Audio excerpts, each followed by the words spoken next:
Bienvenue à l'heure de la bonne nouvelle. Notre vie entière est influencée par nos choix.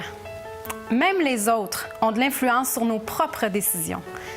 Vous est-il déjà arrivé de faire des choix que vous saviez mauvais uniquement pour plaire aux autres? Vous arrive-t-il de céder à la pression de ceux qui vous entourent? Aujourd'hui, on parle des choix. Mais qu'est-ce qui nous pousse à faire des choix populaires? Ouais, il peut y avoir un sentiment de peur du conflit, ou alors l'envie, au contraire, de se sentir bien avec les autres. Voilà. Ils n'osent pas dire leurs opinions, ils n'osent pas dire, voilà, donc ils se replient derrière la majorité. Hein? Oui, c'est peut-être la peur de se faire remarquer. Le monde cherche à suivre l'opinion générale, qu'on dirait. Hein? On dirait qu'ils n'ont pas d'opinion personnelle, eux autres. Bonne question, monsieur, là. Restez là, vous, là, madame. Ça peut qu'on manque un peu de caractère, mais il faudrait peut-être être un peu plus... comment je dirais ça, là? Foncer un peu plus, puis dire plus notre opinion. On n'a pas de couilles. C'est tout simplement, on n'a pas notre argument, nous autres, notre conviction, tout simplement. L'influence, c'est l'influence, les gens. On est juste une bande de moutons, tout le monde se suit. Peut-être chercher la normalité, ressembler aux autres. Je suis en train de vous dire qu'on doit se réfléchir et penser à chaque individu, mais respecter chaque individu. Hein? La peur. La peur? Non, la peur de quoi? Mais on n'est pas obligé d'être comme tout le monde. Oh, ça peut être le manque de discernement ou la peur. Il y a des gens qui ont peur, puis qui ont peur de trop s'impliquer, donc ils se moulent dans la foule ou dans le mouvement. Je pense aussi que c'est le manque de temps qu'on prend aussi pour être bien informé. Ça prend du temps d'être bien informé parce qu'on est bombardé d'informations, de toutes sortes d'informations venant de toutes parts, de tous endroits et qu'on n'arrive pas à faire le tri. Je crois que la vie aujourd'hui est très socialisée. Donc, il y a le contact avec les autres et puis il y a les influences mutuelles. Ben, ça peut arriver inconsciemment, sans vraiment réfléchir. Et bon, peut-être après coup, en réfléchissant, on s'est dit j'aurais peut-être bâti ça. Bonjour à vous deux. Bonjour Valérie. Je pense que c'est clair, on est des suiveux. Qu'est-ce que vous en pensez? Bien, je pense qu'il y a un monsieur, en tout cas, qui a fait un peu la synthèse de toutes les opinions qu'on a entendues dans ce Vox Pop lorsqu'il dit qu'on est une gang de moutons. Oui, c'est ça. Puis finalement, on suit celui qui nous guide. Et je pense que l'allusion qu'il voulait faire, en réalité, c'est que pendant un certain temps, la religion était très populaire. Donc, les gens, comme des moutons, suivaient la religion. Depuis quelques années, la religion est devenue très impopulaire. Oui. Donc, les moutons ont arrêté de suivre la religion. Et là, on suit à peu près n'importe qui parce qu'on suit ce qui est un peu dominant, finalement. Le courant populaire. Oui, c'est ça. Mais il reste quand même, François, que c'est difficile de s'affirmer. Les gens le disent. C'est clair que c'est difficile de s'affirmer. Nous, par exemple, à l'heure de la bonne nouvelle, on insiste et on veut s'assurer que c'est clair, notre position. On croit à la Bible, la parole de Dieu. On croit au ciel, on croit en enfer. Et on reconnaît d'emblée qu'on a l'air vraiment un peu des arriérés. Mais moi, ça me dérange pas parce qu'un jour, on n'aura plus l'air des arriérés quand la vérité va être connue et reconnue. Ça, c'est clair.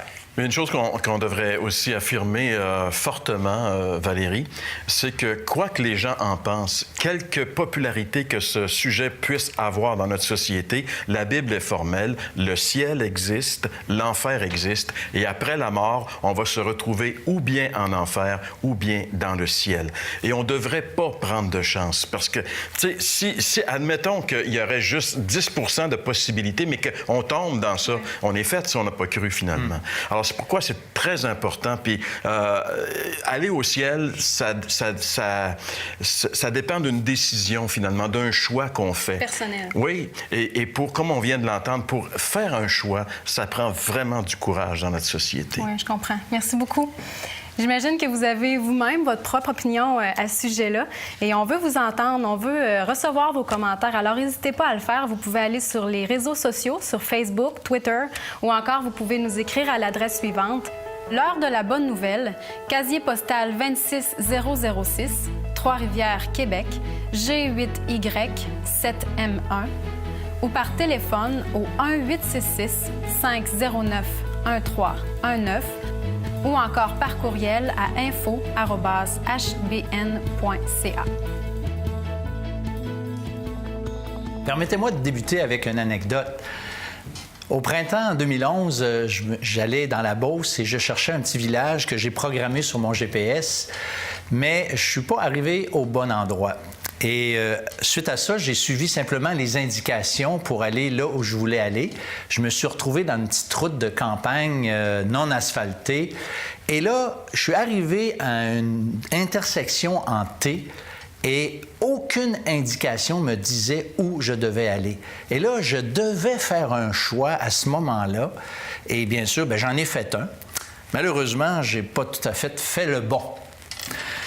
Je vous raconte cette histoire-là parce que aujourd'hui, le thème de l'émission, c'est l'Évangile du choix.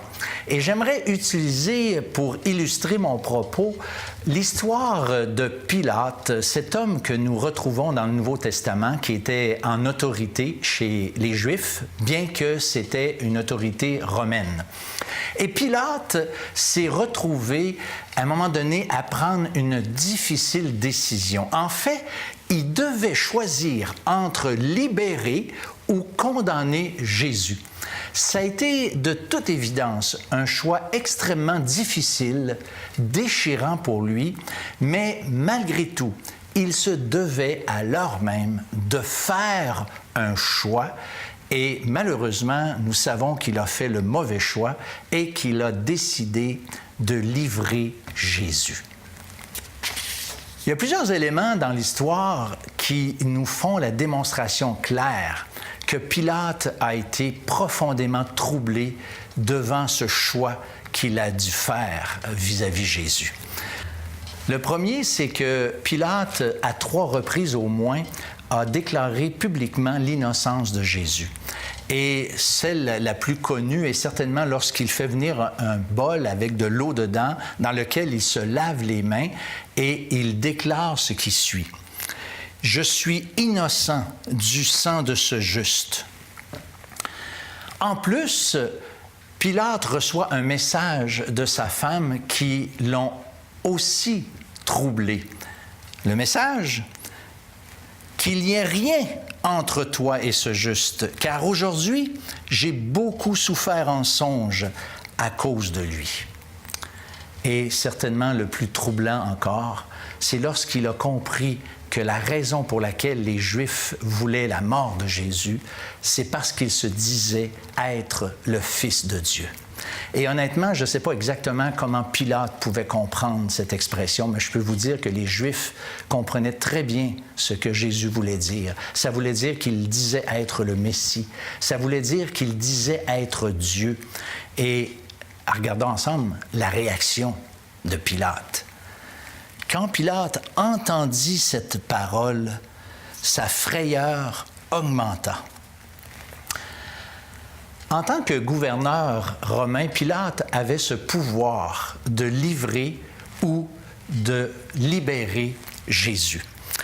Et à un moment donné, dans les échanges que Pilate a eus avec Jésus, Jésus ne répond pas. Et là, Pilate est un peu étonné. Et là, Pilate va dire la chose suivante. « Est-ce à moi que tu ne parles pas?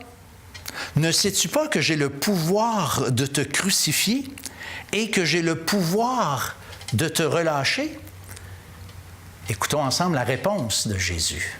« Tu n'aurais sur moi aucun pouvoir s'il ne t'avait été donné d'en haut. » Je peux vous dire aujourd'hui que chacun d'entre nous, on a aussi cette possibilité, cette opportunité de choisir en relation avec Jésus. Pilate était déchiré. Pilate voulait le meilleur des deux mondes. D'un côté, il voulait épargner Jésus. De l'autre côté, il voulait aussi plaire à la foule. Et Pilate a fait le mauvais choix. Écoutez ce verset dramatique qui nous est rapporté dans les Évangiles. « Alors, il leur livra pour être crucifié. » Pilate, ce jour-là, a joué gros. Pilate, ce jour-là, a joué sa carrière. parce que l'histoire profane nous rapporte que peu après, Pilate a perdu sa job et il a été destitué. Pilate, ce jour-là, aussi a joué sa vie, rien de moins parce que l'histoire profane nous rapporte aussi que Pilate, relativement peu de temps après, s'est suicidé. Mais Pilate, ce jour-là, aussi a joué son éternité. Parce que lorsqu'on rejette le Christ, nous sommes perdus pour toujours. Je vous cite un verset à cet égard. « Celui qui me rejette et qui ne reçoit pas mes paroles à son juge. La parole que je vous ai annoncée, c'est elle qui le jugera au dernier jour. » En refusant et en rejetant le Christ, Pilate a aussi rejeté cette œuvre que Dieu était en train de préparer lorsque Jésus a été à la croix. La croix du Calvaire, c'est la seule façon que Dieu a pour que nous puissions être introduits dans sa présence. Mais un autre texte biblique, la prédication de la croix est une folie pour ceux qui périssent, mais pour nous qui sommes sauvés, elle est une puissance de Dieu. On partage la même humanité que Pilate. Parfois, on fait des choix, on sait quel serait le bon choix, mais on fait le mauvais choix. Pilate, devant ce choix ultime de choisir entre Jésus, entre le rejeter et le recevoir, il a choisi la mauvaise chose. Mais j'aimerais aujourd'hui, et l'équipe de l'Heure de la Bonne Nouvelle sont désireux que vous puissiez prendre aujourd'hui le bon choix. Ce choix-là, c'est le choix peut-être le plus déchirant que vous pouvez jamais vivre. C'est le choix peut-être le plus difficile, mais c'est le choix le plus important parce que l'éternité en est la conséquence. L'éternité loin de Dieu ou l'éternité dans la présence de Dieu. Dieu est prêt de nous pardonner, de nous accueillir maintenant comme pécheurs tels que nous sommes parce que le Christ sur la croix a payé de sa vie la rançon pour nos péchés, afin que nous puissions être introduits dans sa gloire, dans sa présence. Nous devons nous détourner de cette vie loin de Dieu pour venir à lui tel que nous sommes et se laisser transformer par lui parce qu'il nous aime, parce qu'il veut nous transformer, parce qu'il veut nous sauver et être avec lui pour l'éternité.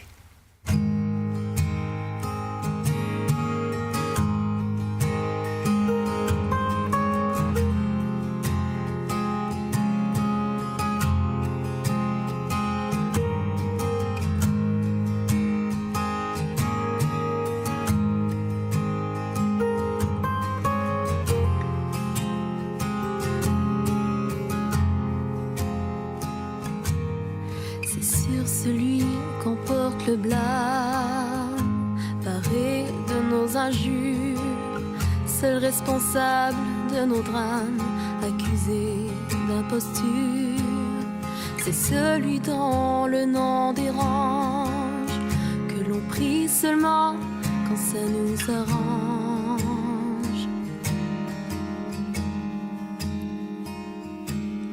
C'est celui renié par peur de l'autre, l'heureux destiné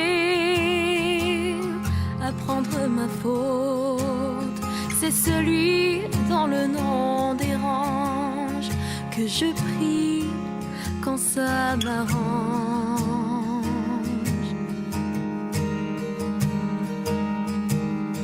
C'est pourtant lui qui s'est chargé de ma honte, de mes fautes, qui m'a donné la liberté en prenant sur son épaule le poids de mes erreurs. Il est porté sur ce bois.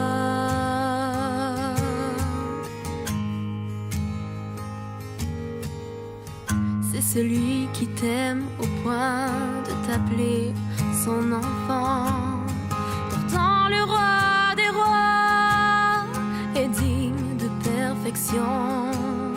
C'est celui qui ouvre les bras, qui t'attend et t'offre son pardon. c'est celui qui dit viens.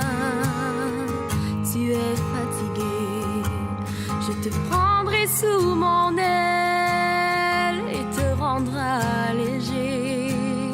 Oui, c'est moi dans le nom dérange que tu pries seulement quand ça t'arrange.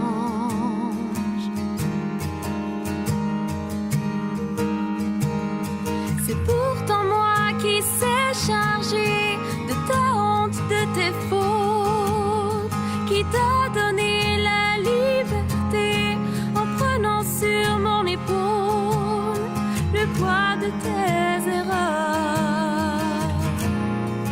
Il est porté sur ce bois.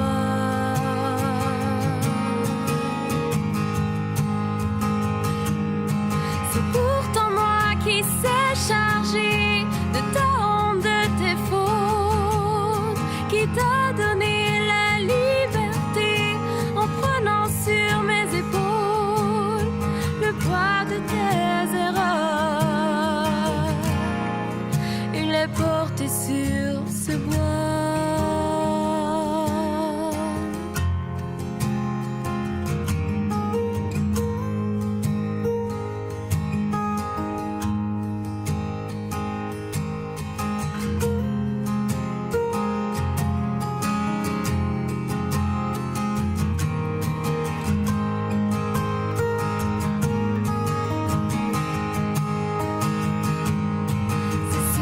Qui viendra dans toute sa gloire, portant avec lui la clé de la victoire, que l'on reconnaîtra enfin comme le seul roi.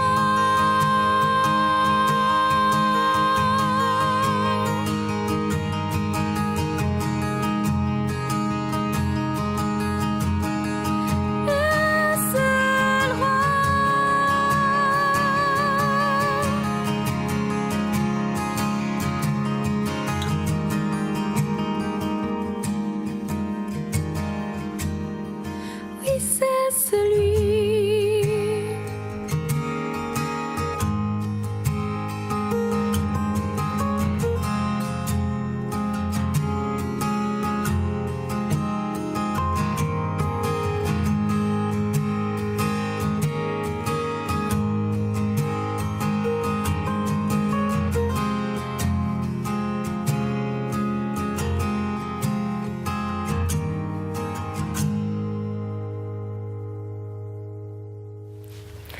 Dans le message de François qu'on vient tout juste d'entendre, Jean-Pierre, je pense que c'est clair. Hein? On a tous, à un moment ou à un autre de notre vie, sans exception, là, des choix à faire en matière de spiritualité. On se demande vraiment qui choisir. Oui, c'est la question, finalement. Tu sais, les philosophes qui ont passé à travers les siècles ont posé ce qu'on appelle les questions fondamentales. Oui. Qui suis-je? Pourquoi suis-je là? Où est-ce que je vais? Etc. Et les seules réponses véritables qu'on peut avoir à ces questions fondamentales, on les trouve dans la Bible. Et si on a des interrogations sur la spiritualité, comme tu viens de le dire, tôt ou tard dans notre vie, ça va venir, ces choses-là. Souvent, ça arrive après un décès inattendu, quelqu'un meurt, puis là, on se met à s'interroger sur l'éternité. Ça va arriver. Pourquoi ça arrive chez nous, les êtres humains? Moi, je pense que c'est parce que Dieu nous a créés et la Bible dit qu'il nous a créés à son image et il est esprit. Donc, c'est normal qu'on ait une dimension spirituelle et que les choses spirituelles nous intéressent. Et en plus, la Bible dit que Dieu a mis dans le cœur de l'homme la pensée de l'éternité. Donc, c'est en nous, ces choses-là. Et on doit y trouver des réponses. Mais aujourd'hui, comme tu le dis, où est-ce qu'on va se tourner? Oui, il y a tellement de gens qui se proposent à nous, de sectes, de religions. C'est incroyable. Mais moi, je pense que c'est simple. En réalité, c'est drôle, hein? Mais je pense que c'est simple parce que à travers tout ça, il y a juste une personne qui est morte et qui est revenue à la vie. Il y en a un. Tu sais, des fois, il y a des gens qui disent il n'y a personne qui est revenu pour nous le dire ce qu'il y a après, etc. Mais c'est faux, ça. Il y a quelqu'un qui est revenu. Jésus est revenu et lui nous a dit ce qu'il y a après. Après, il y a le ciel pour ceux qui croient en lui qui se confient en ce qu'il a fait à la croix, et il y a l'enfer pour ceux qui l'ignorent et qui persistent à vivre dans l'incrédulité en ce qui le concerne. Alors, ça devrait... ça, c'est la Bible qui nous dit ces choses-là, la parole de Dieu infaillible. Alors, ça devrait nous inciter à prendre davantage au sérieux les réponses de la Bible face aux questions fondamentales, François, que tout être humain, tôt ou tard, se pose. Ouais. C'est très évident. Jésus a dit à un moment donné, les paroles que je vous ai dites, ce sont elles qui vous jugeront au dernier jour. Et puis, dans un moment de... Moi, je reconnais que pour ceux qui nous écoutent, par exemple, aujourd'hui, la question est peut-être pas si évidente que ça, OK? Je reconnais que le menu, là, le buffet, il est grand, il y en a pour tous les goûts, c'est vraiment incroyable. Mais pendant que Jésus était sur la terre, quelques-uns de ses disciples en crise l'ont abandonné. Et puis là, Jésus s'est tourné vers eux pour leur demander, puis vous, ceux qui restent, vous, qu'est-ce que vous faites? Et puis l'apôtre Pierre, ayant un cœur et ce genre de personne qui répondait très vite, mettons, là, c'était un bouillant, ce gars-là, bien, il dit, Seigneur, il dit, à qui rions-nous? Tu as les paroles de la vie éternelle. Donc, pour lui, Pierre, ça faisait pas de doute. C'était clair pour lui. Puis je pense que ça peut être clair pour chacun d'entre nous si on est exposé aux vérités de la Bible, si on lit la parole de Dieu. Et je pense que si Pierre a pu dire « à qui irions-nous », c'est parce que lui avait expérimenté Jésus. Absolument. Et là, il savait que ça marchait, c'était vrai, c'était du véritable. Alors, je pense que la meilleure réponse qu'on peut donner à quelqu'un qui se poserait la question « qui croire », bien, crois Jésus parce que lui, c'est de l'authentique. Lui, c'est du vrai. Et un jour même, Pilate, dans le message de François, Pilate, il dit « que ferai-je de Jésus ?» C'est la question. Qu'allez-vous faire de lui? Bien, moi, je vous invite à le recevoir, finalement. Oui, puis justement, je suis convaincue que les téléspectateurs se posent la question. Puis semaine après semaine, on offre la littérature, puis justement, on a un calendrier, La Bonne Semence, à vous proposer, que vous pouvez commander à l'heure de la Bonne Nouvelle. Oui.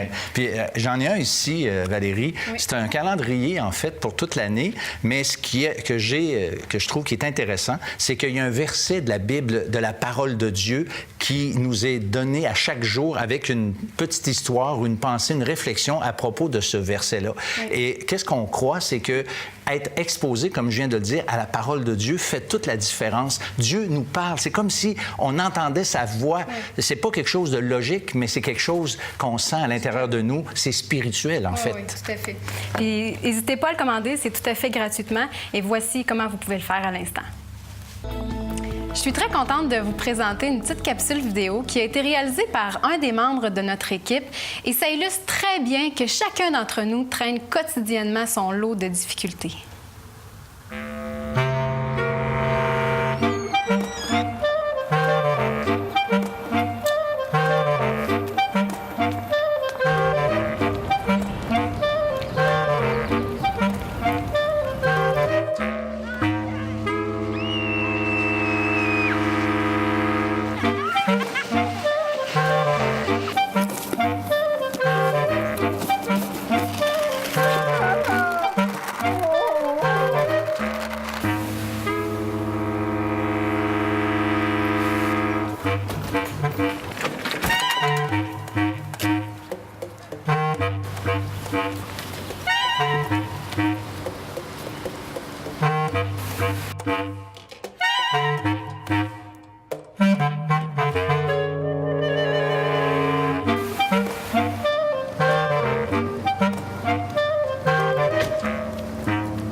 Pour nous parler un peu plus de cette vidéo-là que vous venez de voir, j'ai pensé inviter l'auteur de cette vidéo, qui est notre réalisateur à l'heure de la bonne nouvelle, Luc Charbonneau.